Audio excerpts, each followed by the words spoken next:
për situatën meteorologjike, si do të jetë moti në këtë javë që sapo ka nisur, si do të mbyllet muaji janar dhe si do të nisë shkurti, a do të kemi një val tjetër për mbytyjesh apo vetëm rreshtje dëbore, por edhe mbi gjitha nëse ne do na prek edhe cikloni që ndodhet në brigjet jugore të Italisë. Për gjitha këto do të flasim me Anira Gjoni nga IGEO. Anira, përshëndetje dhe faleminderit. Përshëndetje, faleminderit për ftesën. Faleminderit ju. Çfarë presim në fillim të kësaj jave? Java nis me rreshje të dobta, dita e sotme pritet që të vijojë me rreshje të dobta në të gjithë territorin.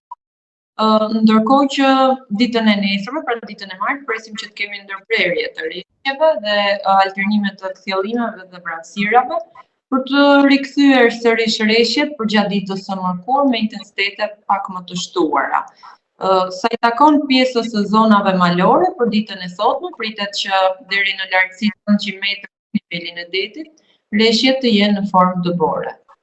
Pra do kemi dëbor, nesër pushim për rreshjet, janari kështu do të mbyllet edhe erë. Po, ndërkohë që dita e mërkurë dhe inter rikthejnë rreshjet, përgjatë mëngjesit të ditës së sotme ka nisur kemi hasur një rënje të lehtë të temperaturave, sa i takon për temperaturave të ajrit.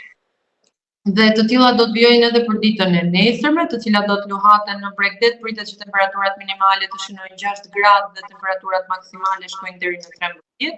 Në zonat e ulta pritet që temperaturat minimale të shënojnë 3 gradë dhe maksimale shkojnë deri në 13. Dhe në zonat malore pritet që temperaturat minimale të shënojnë 1 gradë dhe ato maksimale të shkojnë deri në 9. Ndërkohë që dita e mërkurë dhe njëjtë do të sjellë një rritje relativisht, pra një rritje prej 2 apo 3 gradësh. Presim në përmbytje si ato në fillim të vitit masive, pra vërshime lumesh në veri apo në jug? Jo, nuk presim që të kemi dalje të lumejve apo përmbytje masive. Mund të shkaktojnë problematika për shkak të intensiteteve të shtuara përgjatë pasdites të mërkurës. Në zonat urbane, kryesisht do të jenë më të prekura janë qarku i Shkodrës në veri dhe qarku i Vlorës dhe Gjirokastrës në jug, por është akoma shpejt për detaje, mendoj, dhe por nuk presim që të kemi dalje lumesh. Nuk flasim për rritje të niveleve të lumejve. Thjesht problematika për shkak të rreshjeve, të cilat mund shkaktojnë në varësi kjo edhe të gjendjeve të kanalizimeve apo të gjendjes së terrenit, të cilat shkaktohen, janë problematika të herpashershme, të cilat tashmë në zonat urbane janë bërë pothuajse sa herë që bie shi i hasim si problematikë. Mund ta godas ciklonin që ndodhet në Itali, rrezikohemi? Jo, nuk presim që të prekemi nga një ciklon, sa takon këtij muaji, kemi muaj janar, merr sasi të konsiderueshme sa i takon rreshjeve të shiut, është një muaj i lagësh, ndryshe nga dhjetori dhe shkurti, të cilët njihen si muaj thatë dhe me temperatura të ulta, nëse i referohemi klimës së vendit tonë dhe muajve në të cilët ne ndodhemi. Pra për ciklonin duhet jemi të qetë, po shkurti që ju thatë që njihet si muaj i thatë, si do të jetë këtë vit?